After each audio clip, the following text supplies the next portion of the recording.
My best friend Hannah brought me to an abandoned insane asylum in the ghettos.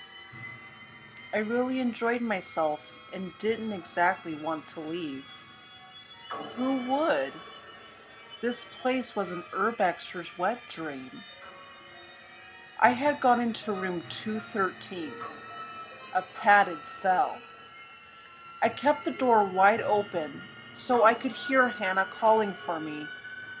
She had been for about 10 minutes.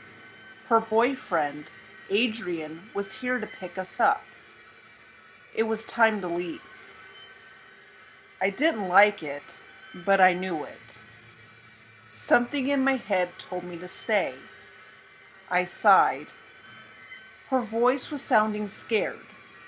Weird. She knows which room I'm in. I trudged out of the padded cell, which was room 213. I didn't see Hannah anywhere. Maybe that's why she sounded scared. She was lost. But instead, there were about 30 children in the hallway. Their skin was an ash gray, and their teeth were thin, sharp, needle-looking.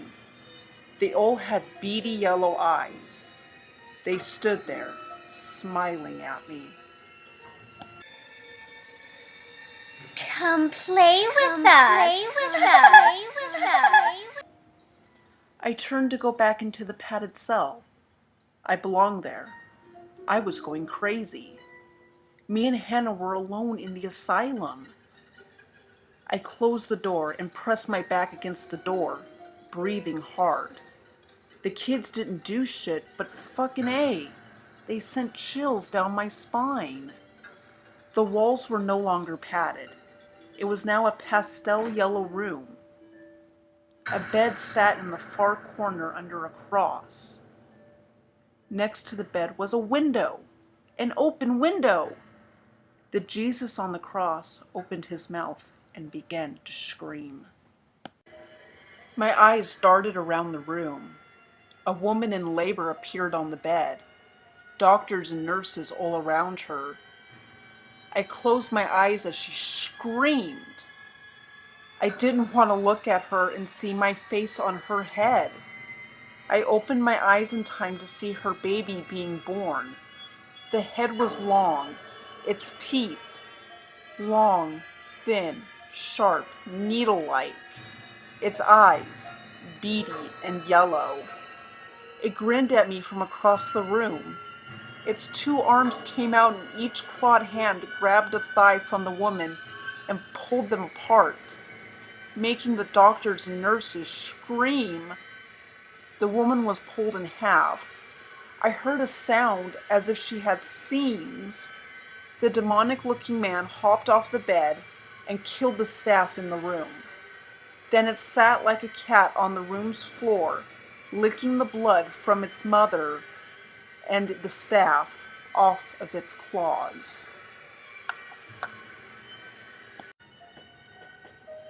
It snarled up at me before diving into the mirror on the wall next to me. I dove for the window, but something fleshy wrapped around my mouth and dragged me backwards towards the mirror. Hannah! Hannah! I don't remember too much, but I was spat out of the mirror into the hallway where I had seen the kids. The kids seemed happy to see me because they hugged me and called me Mommy. I tried to stand up, but I had difficulty. I looked down to see if my legs or feet were injured, but I couldn't see past my pregnant stomach. A little girl grabbed my hand and touched my tummy. She told me that whenever a woman enters Papa's room, he crawls into them, lives in them until another mommy comes for him. When a new mommy comes into his realm, he kills the previous mommy. The current mommy will kill any females that come into the asylum. The killings I've heard about this place suddenly came full circle.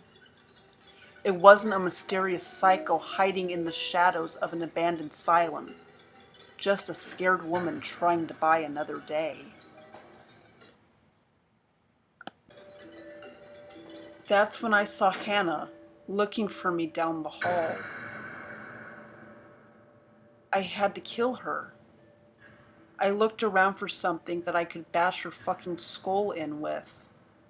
From between my skirted legs, a knife fell out of me. I picked it up and stalked after her. I grabbed her as she went into room 210. I slit her throat and dropped to my knees, eating her steaming innards and drinking her blood. A little boy grabbed my shoulders.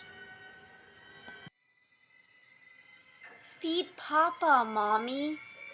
Feed Papa.